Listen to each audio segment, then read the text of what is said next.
Hello everyone, welcome to my Cryptosium YouTube channel. আশা করি সবাই ভালো আছেন। আজকের টপিক হচ্ছে বিটকয়েনকে নিয়ে টেকনিক্যাল অ্যানালাইস। বিটকয়েনের সাপোর্ট ছিল আমার ড্রয়িং করা 92,000-এর আশেপাশে। 92,000-এর আশেপাশে আমার সর্বশেষ সাপোর্ট ছিল। এর নিচেও একটা সাপোর্ট ছিল, সেটা আমার ড্রয়িং করা ছিল। এই চার্টে আমার এটা রিমুভ হয়ে গেছে, আমি আবারও ড্রয়িং করে দিচ্ছি। আমার নেক্সট সাপোর্ট ছিল 88,000-এর আশেপাশে, এইটাও আমি আবার ড্রয়িং করে দিলাম। এটা হলো আমার নেক্সট সাপোর্ট ছিল। বিটকয়েন মোটামুটি এখন উপরের দিকে মুভ করছে। বিটকয়েন আপনারা সবাই দেখতে পাচ্ছেন দুপুরের পর থেকে বিকাল 3টার পর থেকে আর কি বিটকয়েন মোটামুটি আপ ট্রেন্ডে চলছে।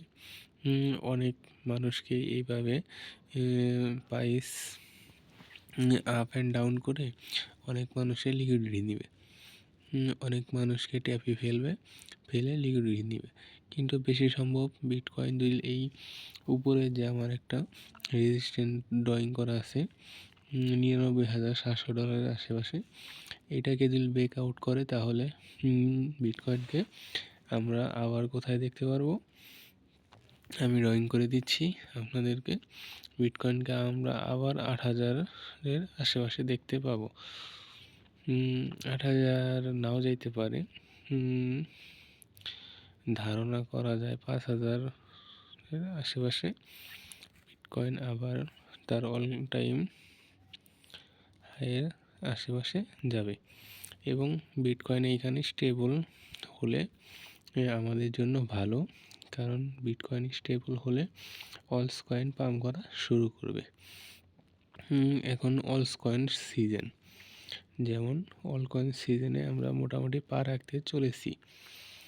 জানুয়ারির 20 তারিখের পর থেকে যখন ট্রাম্প শপথ গ্রহণ করবে, তারপর থেকেই মোটামুটি মার্কেট একটা ভালো মুভমেন্ট শুরু হবে। ট্রাম্পের ট্রাম্প মেবি 20শে জানুয়ারি শপথ গ্রহণ করবে। 20শে জানুয়ারি পর্যন্ত যাবেই না, তার আগে আমার যেমন হয় মার্কেট আপ করবে। টেকনিক্যালি যা বোঝা যাচ্ছে, মার্কেট আজকে এইভাবে সাইডওয়ে রয়েছে। হঠাৎ পাম্প বা ডাম হতে পারে। যদি ডাম হয় মার্কেট সর্বোচ্চ মার্কেট ডাম হলে সর্বোচ্চ 95,000-এর দিকে আসতে পারে। আর যদি ব্রেকআউট করে তো আবার আমরা অল টাইম হাইয়ের কাছাকাছি দেখতে পাবো। সবাই ক্রিপ্টোসিয়াম ইউটিউব চ্যানেলের পাশে থাকবেন এবং সাবস্ক্রাইব করতে ভুলবেন না। আর ভিডিওটি ভালো লাগলে একটা লাইক অবশ্যই দিবেন। আর নিত্য নতুন নিউজ পেতে এবং স্পট সিগন্যাল বা ফিউচার সিগন্যাল পেতে আমাদের টেলিগ্রাম চ্যানেলে জয়েন করবেন। সবাই ভালো থাকেন। এই ছিল আজকের ভিডিও। আল্লাহ হাফেজ।